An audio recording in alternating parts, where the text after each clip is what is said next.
नमस्कार। आज हम इस वीडियो में बात करेंगे बांग्लादेश में अल्पसंख्यकों पर हो रहे अत्याचार की।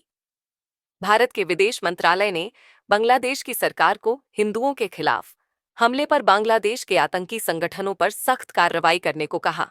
हिंदू नेता चिन्मय कृष्णदास ब्रह्मचारी की गिरफ्तारी और कट्टरपंथी इस्लामी संगठनों द्वारा हिंदू मंदिरों को निशाना बनाए जाने को लेकर पूरे बांग्लादेश में हाल के दिनों में व्यापक विरोध प्रदर्शन हुए, जिसके बाद देश में ISKCON international society for Krishna consciousness, एक मंदिर का धार्मिक संगठन है, उस पर प्रतिबंध लगाने की मांग करते हुए बांग्लादेश हाई कोर्ट में एक याचिका दायर की गई है। मोहम्मद यूनुस जब से वहां पर केयर टेकर सरकार चला रहे हैं, तब से ही भारत और बांग्लादेश के बीच रिश्ते बिगड़ते जा रहे हैं।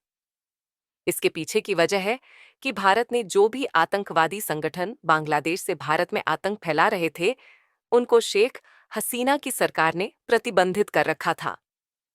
लेकिन जैसे मोहम्मद यूनुस ने केयर टेकर सरकार चलानी शुरू किया है, तब से सारे बांग्लादेशी आतंकवादी संगठनों पर से प्रतिबंध हटा दिया गया और हिंदुओं पर हमले शुरू हो गए। बांग्लादेश के विपक्षी पार्टी यह मानती रही है कि भारत शेख हसीना गवर्नमेंट के साथ खड़ा था, और जब भी विपक्षी पार्टी के नेताओं को जेल में डाला गया तो भारत ने कोई दखलंदाजी नहीं की और शेख हसीना सरकार का समर्थन किया था। हालांकि भारत बांग्लादेश में जो कुछ भी हो रहा था, बांग्लादेश का आंतरिक मामला मानता था, लेकिन मोहम्मद यूनुस का मानना है कि भारत को हस्तक्षेप करना चाहिए था। इसीलिए बांग्लादेश की जो मौजूदा सरकार अब चाहती है कि भारत को एक सबक सिखाया जाए, लेकिन भारत जैसे देशों से टकराने का जोखिम भी बांग्लादेश की जनता को उठाना पड़ेगा। अदानी पावर, जो भारत से इलेक्ट्रिसिटी बांग्लादेश में पहुंचती है, उसने अभी हाल ही में 60% बिजली की सप्लाई में कटौती कर दिया है और $800 मिलियन बकाया राशि न चुकाने के कारण सप्लाई रोकने का नोटिस भी बांग्लादेश की सरकार को दे दिया है। और जो भी सामान बांग्लादेश से भारत में निर्यात किया जाता था, उसे पर भी रुकावट पैदा होनी शुरू हो गई है। हर साल लाखों बांग्लादेशी रोजगार के लिए भारत आते हैं, उन पर भी रोक लगेगी और साथ ही साथ स्वास्थ्य सुविधा के लिए आने वाले बांग्लादेशी नागरिकों को भी अब वीजा के लिए परेशानी झेलनी पड़ेगी।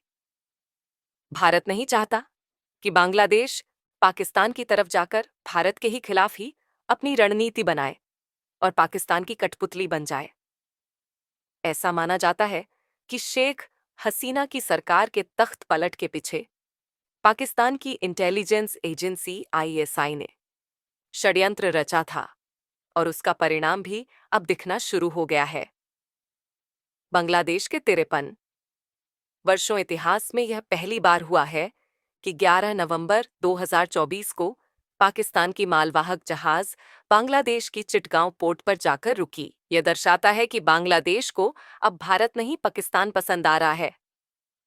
बांग्लादेश को पाकिस्तान से आजाद कराने के लिए 1971 की जंग में भारत के लगभग 4000 सैनिकों ने कुर्बानी दी और 8000 सैनिक घायल हुए थे।